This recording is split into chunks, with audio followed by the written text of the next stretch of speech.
Fin du séminaire organisé à Yamoussoukro par le ministère de la Salubrité. Les réflexions ont porté essentiellement sur la responsabilité des préfets face à l'occupation anarchique du domaine public.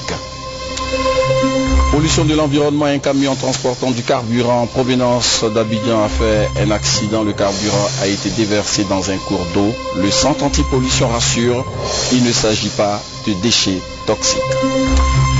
Sport football, Coupe d'Afrique des Nations des femmes. La Côte d'Ivoire ne sera pas au deuxième tour de la compétition. Les Ivoiriennes ont encore perdu face aux Nigérianes. 3-1.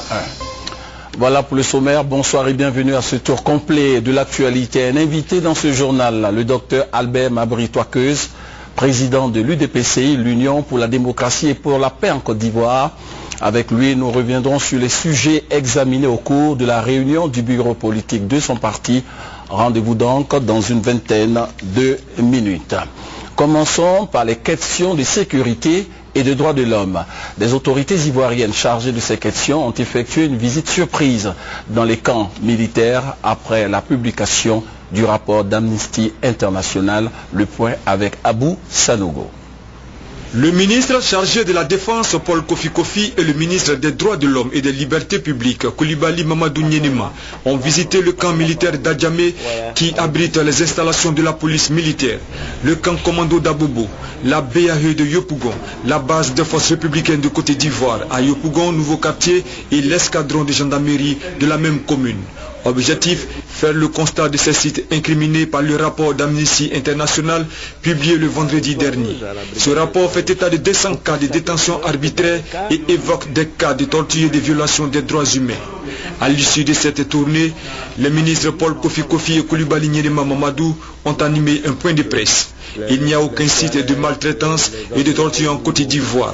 L'application de la loi en matière d'arrestation est respectée, ont-ils dit. Nous n'avons trouvé nulle part des personnes dans des états piteux qui sont le résultat des maltraitances ou des tortures qu'ils auraient subies.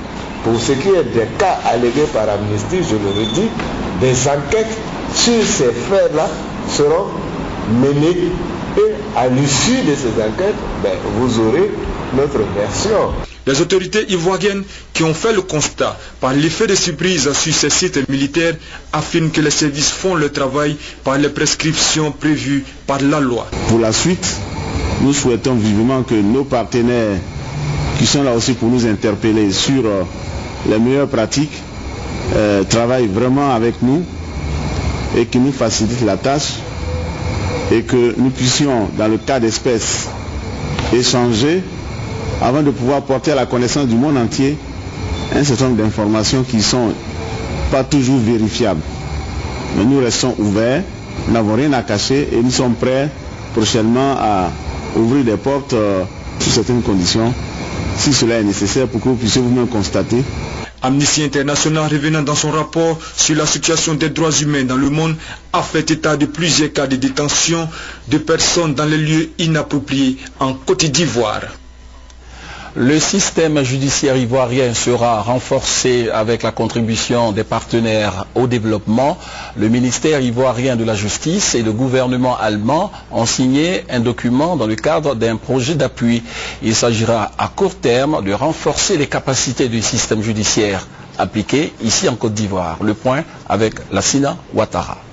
Pour la Côte d'Ivoire, sortie depuis près d'une année de crise, la promotion de l'état de droit demeure une priorité. Cette ambition va de pair avec un système judiciaire fiable, moderne et mieux structuré, animé par des acteurs compétents. Si à travers le programme présidentiel d'urgence, PPU, initié par le président Alassane Ouattara après la crise, la justice ivoirienne a pu aisément se remettre à flot, il a fallu aussi l'appui de partenaires extérieurs. Parmi eux, la République fédérale d'Allemagne, à travers le GIZ, structure de coopération et de développement. Elle apporte son soutien depuis 2008 dans le cadre du programme Promotion de l'état de droit et de la justice en Côte d'Ivoire. Dans les pays ouest-africains, il y a toujours un besoin de formation continue. Alors les juges, les procureurs, les greffiers, les agents pénitentiaires, tout le personnel judiciaire, ils ont besoin de se former. Ce soutien a été salué par la ministre ivoirienne déléguée auprès du Premier ministre, chargée de la justice. Ce sont les moyens qui faisaient défaut. Mais grâce au soutien du gouvernement de la République fédérale de l'Allemagne, de la GIZ et de nos autres partenaires au développement, la justice ivoirienne retrouvera bientôt sa réputation d'antan, celle d'une institution responsable, crédible, rassurante et respectée. À la signature de ce contrat qui a eu lieu à Abidjan, la capitale ivoirienne, du matériel informatique et du mobilier ont été remis symboliquement pour le tribunal de première instance de Mans à l'ouest du pays. Demain s'ouvre ici à Abidjan un atelier de planification stratégique de la chaire UNESCO, eau, femmes et pouvoir de décision. Il s'agira d'élaborer un plan opérationnel du compendium des compétences féminines de Côte d'Ivoire pour la période 2013-2015. Cet atelier est initié par la cellule genre et affaires sociales de la présidence de la République. Le conseil de gestion de la filière Café Cacao a mené des opérations pour veiller au respect du prix minimum garanti de 725 francs CFA le kilogramme du cacao. Cette opération a permis l'arrestation de 5 opérateurs économiques pour non-respect de ce prix fixé par le gouvernement ivoirien. Ce sujet était au centre d'une conférence de presse prononcée par ce conseil de gestion. 725 francs CFA non négociables, le prix minimum du kilogramme de cacao pour la présente campagne agricole n'est pas respecté dans toutes les zones de production. Le Conseil du Café Cacao qui fait ce constat avance la preuve de 5 arrestations de fraudeurs un mois après le début de la commercialisation du cacao. 3 cas dans la région de Gagnoua, 2 à Mans. Dans la localité de Dibéroa, M. Dosso Marando, achat de 58 kilos de cacao à 650 francs CFA. À Galébré, M. Yoboué Dominique et M. Kouna Kanga. Dans le département de Biancoua. M. Fofana Kanvali. Il dispose dans son magasin de 25 sacs de cacao ainsi qu'une bonne quantité de cacao en séchage estimée à 5 sacs achetés à 500 francs CFA. Bamba Moussa dispose dans son magasin de cacao acheté à 400 francs, entre 400 et 500. Toujours selon Nguessan Edouard, les 5 fraudeurs sont déjà condamnés par la justice ivoirienne. Le directeur général adjoint du Café Cacao met ce coup de filet à l'actif des 500 agents de terrain chargés du contrôle du prix et de la qualité du cacao. Concernant la qualité du cacao vendu le premier mois de la campagne 2012-2013, les pendules du conseil de gestion affichent excellent. La structure de régulation exhorte les paysans à poursuivre les bonnes pratiques agricoles. Aux acheteurs de produits, le message reste le même, le respect du prix minimum garanti. Sur la question, le conseil de gestion de la filière se dit déterminé à sévir. Il explique qu'en renouant avec le système de stabilisation, l'État de Côte d'Ivoire a mis fin à la diversité des prix du cacao et du café. Direction Yamoussoukro, la capitale politique ivoirienne, où après 3 jours de travaux, le séminaire organisé par le ministère de la Salubrité urbaine à l'intention des préfets a pris fin. Ce séminaire a porté sur la responsabilité des préfets face à l'occupation anarchique du domaine public, la responsabilité des préfets face à l'incivisme des populations. Le point avec Hugues Hervé Blé. À Yamoussoukro, il s'est agi de renforcer et d'accroître les pouvoirs des préfets dans la lutte contre le désordre urbain. Désordre qui fait aujourd'hui que les villes, petites ou grandes, présentent des visages inacceptables du fait des occupations anarchiques des domaines publics. Évoquer à Yamoussoukro les moyens et les outils à mettre à la disposition des préfets pour une bonne gestion du désordre urbain et de l'incivisme des populations. Nous souhaitons que ce type de séminaire soit fait également à l'intention des maires. Évidemment, il faut qu'il y ait une collaboration franche, qu'il y ait une entente entre le maire et le préfet. Ce n'est pas toujours le cas dans certaines circonscriptions, mais en général, je pense qu'on devrait pouvoir s'entendre. La ministre a bien rappelé que les préfets avaient tous les moyens possibles et imaginables, puisqu'ils ont aussi autorité en fait sur les services extérieurs, les directions techniques. Mais ce qui prime, c'est la décision et la clarté en fait de la décision dans le respect et dans une bonne connaissance de ses fonctions. Au nombre des conclusions et recommandations faites à Yamoussoukro figure l'inscription des dépenses relatives à la salubrité urbaine au rang des dépenses obligatoires, la dotation des préfectures de compétences en matière de contrôle budgétaire et financier, la mise en place des cellules juridiques auprès des préfets pour un contrôle efficace des actes de collectivité territoriale. Vous l'avez souligné pendant vos travaux, l'ordre urbain ne va pas sans l'autorité. de l'État. L'ordre urbain ne va pas sans de bons textes, sans un cadre réglementaire et législatif efficace, en relation avec les enjeux de la qualité urbaine et de la gestion rationnelle de l'espace. L'ordre urbain ne va pas sans vision, sans ambition et sans une bonne dose de pragmatisme. Les résolutions et propositions faites à ce séminaire, le ministre de la Salubrité urbaine l'a dit, serviront de baromètre et de tableau de bord à son ministère. Un camion citerne transportant du carburant en provenance d'Abidjan pour San Pedro a terminé son parcours sur l'axe Abidjan-Dabou. Aucune perte en vie humaine, mais du carburant a été déversé dans un cours d'eau à proximité du chantier. Le chauffeur du véhicule aurait perdu le contrôle selon des témoignages recueillis sur place après l'accident. Et les responsables du CIAPOL, le Centre ivoirien anti-pollution, rassurent, il ne s'agit pas de déchets toxiques. Tout Yopougon était en alerte ce samedi. Un particulier aurait déversé des produits automates toxiques dans un cours d'eau à Yopougon km 17 sur l'axe Abidjan-Dabou. Attention, réplique à Sekwachi du Centre ivoirien anti-pollution CIAPOL. Après constat, il affirme que le carburant déversé dans le cours d'eau l'a plutôt été pendant l'accident de ce camion-citerne en provenance d'Abidjan pour San Pedro. Il est même soutenu par un témoin. C'était à 7h30, le camion descendait à descendre. Comme le pont qui est cassé, quand il a débrayé, il s'est renversé dans le trou en même temps. Le chauffeur s'est échappé par la fenêtre, il s'est emplanté. Sur le plan écologique, Asekwachi indique que la présence du carburant dans de l'eau pourrait avoir des conséquences sur les ressources halieutiques. Il peut avoir un problème sur la santé de la population qui va consommer les poissons. Mais je pense que pour ce que nous venons de voir, la quantité qui est partie ne dépasse pas 5 mètres cubes. Donc ce n'est pas alarmant pour la santé. En attendant les résultats de l'analyse du CIAPOL sur le niveau de pollution de ce cours d'eau, les agents présents sur le terrain appellent les populations des villages environnants au calme. Ils conseillent d'utiliser de l'eau de robinet. Voilà, c'était le compte-rendu de Francis Boifo, rendu par Thérèse Tapeyoboué. La préservation de l'environnement en temps de conflit sera le sujet de réflexion le mardi 6 novembre prochain à l'occasion de la journée internationale pour la prévention de l'exploitation de l'environnement. La communauté internationale estime que depuis que la guerre existe, l'environnement et les ressources naturelles en sont les victimes silencieuses. L'actualité en Côte d'Ivoire est également marquée par les nouveaux défis et les enjeux du secteur des mines, de l'énergie et du pétrole.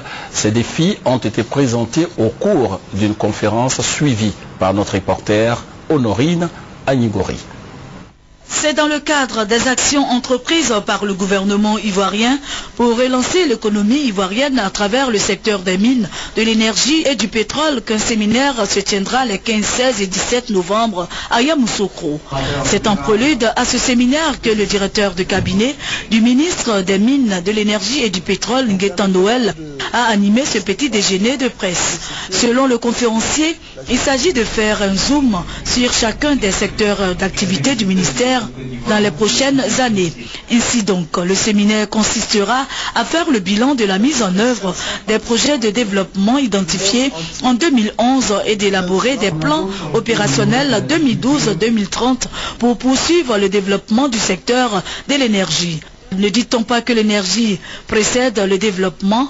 Et quand on sait que le secteur de l'énergie a connu de nombreux déficits ces dernières années, au dire du conférencier, il faut prendre le taureau par les cornes.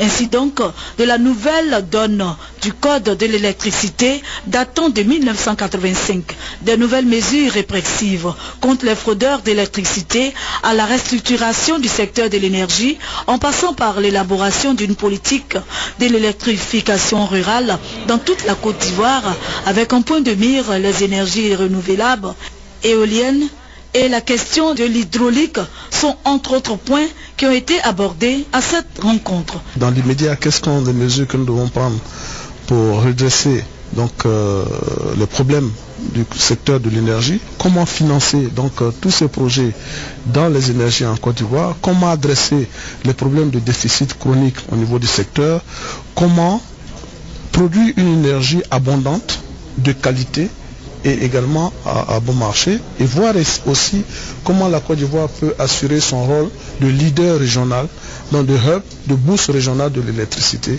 au niveau de l'Afrique de l'Ouest. Pour appuyer ces dires, le directeur de cabinet du ministre des Mines, de l'Énergie et du Pétrole, Guetta Noël, assisté de ses collaborateurs, a mentionné qu'il faut un équilibre financier durable et soutenu pour atteindre ces objectifs que se fixe le ministère des Mines, de l'Énergie et du Pétrole. Poursuivons ce journal avec une action de portée humanitaire. Des écoles primaires de plusieurs villages de Mbayakro viennent de recevoir 205 kits scolaires. C'est un don de l'ONG Children of Africa de Dominique Ouattara. Compte rendu, Alexis Ouedraogo. Depuis quelques mois, 4 écoles de la localité de Mbayakro avaient introduit une doléance auprès du cabinet de la première dame. La requête de kits scolaires pour les écoles primaires de Irakro, Akrifikro, Baoulekro et Ngatakro. Sensible à ce plaidoyer, la fondation Children of Africa a fait don de ces kits. Environ 250 kits qui ont été remis le samedi dernier aux élèves en présence du secrétaire général de préfecture de la localité. Le parrain de la cérémonie, par ailleurs initiateur de l'action, a dit toute sa joie et sa fierté. Dans quelques instants, l'invité du 20h, le docteur Albert Mabry-Toaqueuse, président de l'UDPCI, l'Union pour la démocratie et pour la paix en Côte d'Ivoire. Avec lui, nous reviendrons sur les sujets examinés au cours de la réunion du bureau politique de son parti. De l'économie à présent avec la transparence dans la passation des marchés, l'autorité des régulations des marchés sensibilise les opérateurs économiques de la région de San Pedro.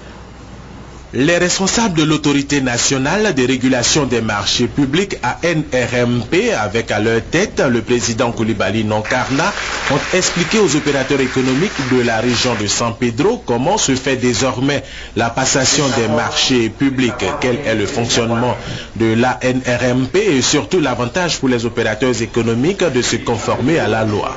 La passation se fait par l'autorité contractante, le contrôle de cette passation par la direction des marchés publics. Et en cas d'incident, il y a l'autorité de régulation qui est un organe de recours. Donc c'est donc dit qu'une passation de marché se fait selon une réglementation et une passation de marché est faite selon le droit. Et quand il y a un contentieux, il y a un organe qui est là pour gérer ce contentieux. 2 présentations ont été faites. La première par le directeur des marchés publics de San Pedro, Banque Jean-Louis.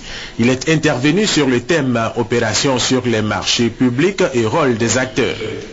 La deuxième présentation a été faite par le président de l'autorité nationale de régulation des marchés publics, Coulibaly Nonkarna. Il est intervenu sur la régulation des marchés publics et la responsabilité des acteurs. Séance tenante lors des échanges, il a instruit ses collaborateurs à mettre tout en œuvre pour avoir toutes les informations sur les marchés passés par l'État de Côte d'Ivoire à des opérateurs dont l'exécution traîne, telle par exemple la construction de la préfecture de San Pedro. Les 2 exposés ont été fort appréciés par les opérateurs économiques de San Pedro. Ce séminaire nous a permis d'actualiser les connaissances que nous avons, mais surtout de nous aguerrir pour les missions futures. Après ce séminaire, les responsables de l'autorité nationale des régulations des marchés publics se sont rendus au port autonome de San Pedro pour échanger avec sa direction générale et comprendre son fonctionnement. Et dans le cadre de la relance de l'économie ivoirienne, la Côte d'Ivoire abrite à partir de demain le 5e forum international du secteur privé africain. Un accent sera mis sur le rôle du secteur privé dans la promotion de l'investissement et de l'agro-industrie. Rendons-nous au centre de conférence du ministère des Affaires étrangères pour suivre la cérémonie de fin des formations initiée par l'Institut technique des banques. Miss Ariane Sessou est la major de la 31e promotion des étudiants de l'Institut technique de banque du Centre de formation de la profession bancaire de France.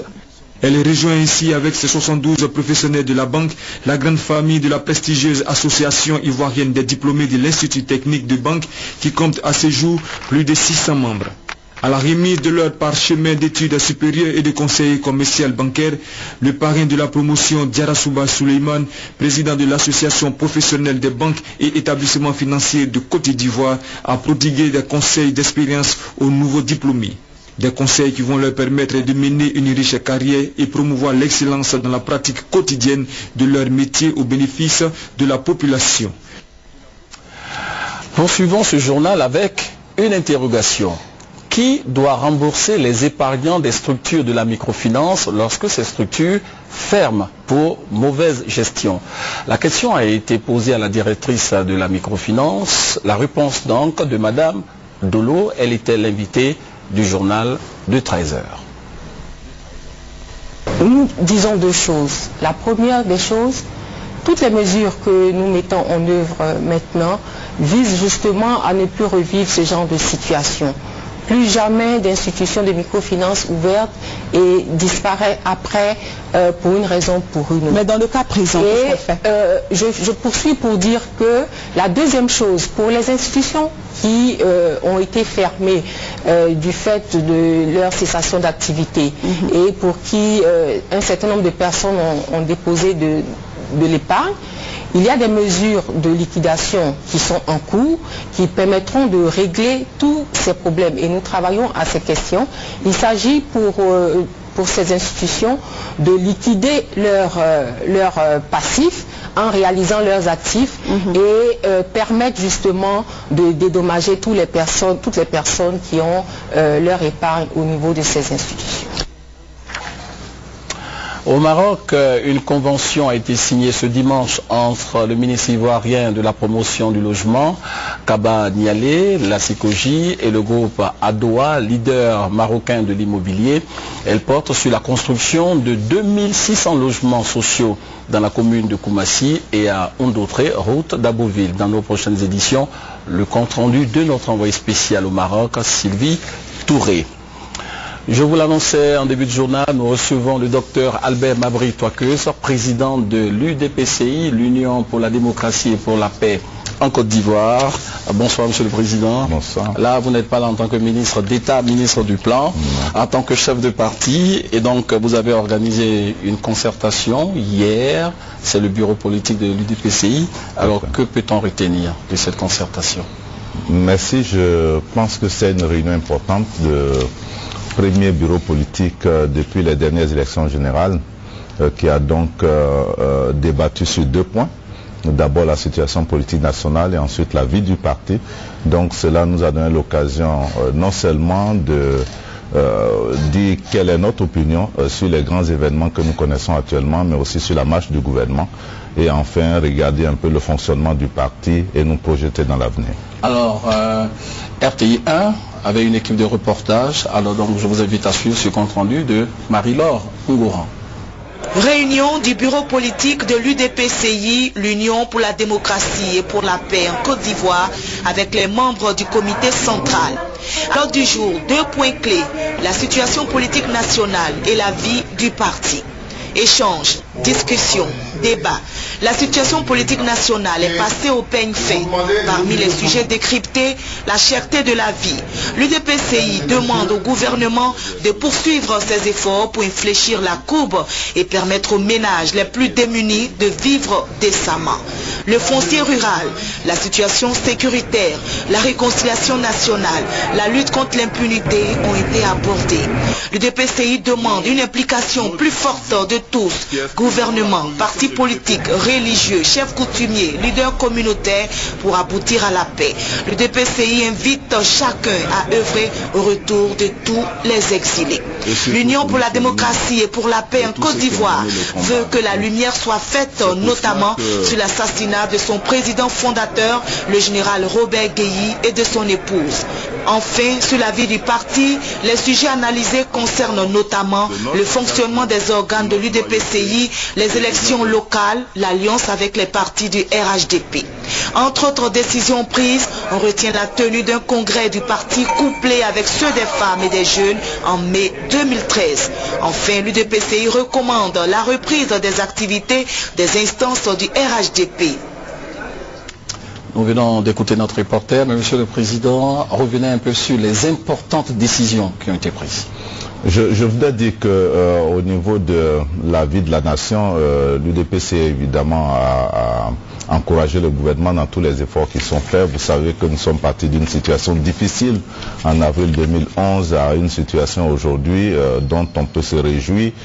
Donc sur la cherté de la vie, il faut poursuivre, et nous avons particulièrement touché à la question du foncier rural et encouragé le gouvernement à trouver les solutions, parce que c'est une bombe en attente.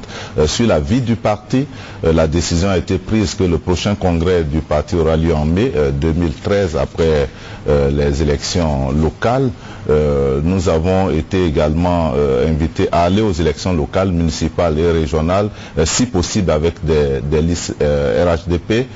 Un séminaire sur le financement du parti va être organisé. Nous avons pris l'option de construire un siège dans les meilleurs délais. Ce que je voudrais dire, c'est que ce débat nous a permis de remobiliser nos militants, mais ce débat nous a permis aussi d'apporter notre soutien donc à l'action du président de la République, notamment sur la réconciliation nationale, parce que rien ne pourra se faire en Côte d'Ivoire de manière durable et de manière solide sans la réconciliation. Donc nous avons demandé à nos militants de s'impliquer partout, et nous avons invité chacun des Ivoiriens à agir dans le sens d'une paix durable. Et vous avez parlé aussi de la lutte contre l'impunité. Nous avons parlé de la lutte contre l'impunité. Nous avons salué donc les actions qui ont été entreprises, et notamment apprécié donc le procès qui est en cours, qui permettra de faire la lumière sur l'assassinat du président Robert Gueye. Nous avons profité de l'occasion pour demander que le gouvernement prenne une initiative pour éclairer sur l'assassinat de Dr Bala Keïta, qui était notre premier secrétaire général.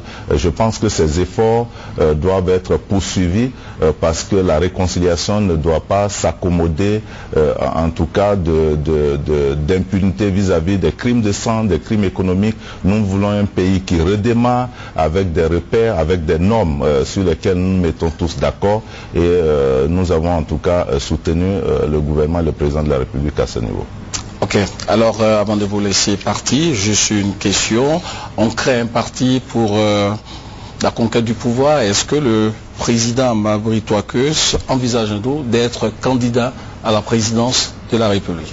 David, vous savez que nous sommes encore très loin de la prochaine élection. Ce que je voudrais vous dire, c'est que l'UDPCI a ses ambitions, l'UDPCI continue d'avoir ses ambitions. J'ai fait acte de candidature, nous avons une convention qui prendra cette décision. Nous avons 11 ans aujourd'hui, et nous avons fait 2,57 à la dernière élection présidentielle, 7 avant ceux qui ont été créés depuis 20 ans à l'occasion du printemps de 90, mais nous sommes aujourd'hui le 4e parti politique, et je pense que le moment venu, l'UDPCI prendra des décisions dans le cadre approprié, congrès, convention, pour savoir qui sera son candidat à l'élection présidentielle. Merci d'avoir accepté notre invitation. Merci beaucoup. Du sport, le football féminin, la Côte d'Ivoire ne sera pas au 2e tour de la Coupe d'Afrique des Nations féminines 2012 qui se déroule en ce moment à Malabo en Guinée équatoriale. Pour leur 3e et dernière rencontre de poule, les Ivoiriennes ont été battues.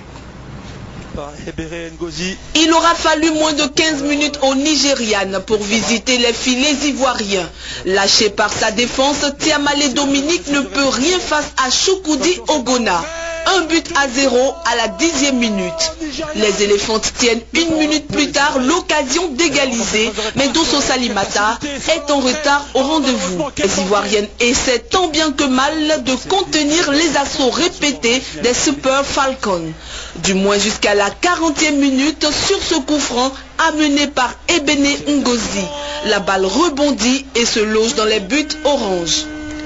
En seconde période, la pression nigériane se poursuit. 76e minute, le Nigeria développe une belle action qui amène Mbachi Stella à offrir le 3e but de la partie à son équipe. À 3-0, les Ivoiriennes réagissent et sont récompensées. Tia Inès est de service. On joue alors 84 minutes. Nigeria 3, Côte d'Ivoire 1. Réveil tardif, toutefois bon point pour la Côte d'Ivoire qui termine 3e de sa poule. À l'affiche des demi-finales, le 7 novembre prochain, Nigeria, Afrique du Sud, Guinée équatoriale, Cameroun. Les Lions indomptables étant venus à bout de l'Éthiopie 4-0 pour leur 3e match. Première expérience enrichissante pour Touré Clémentine et son groupe. Voilà, et puis toujours en football, mais cette fois en Côte d'Ivoire où se déroule le championnat national masculin à SEC Africa. Le match a pris fin par un score nul de 2 buts partout. Fin de ce journal préparé par l'ensemble de la rédaction et supervisé par Thérèse Tapé-Yoboué. Excellente suite de programmes sur RTI 1 et à demain 20h.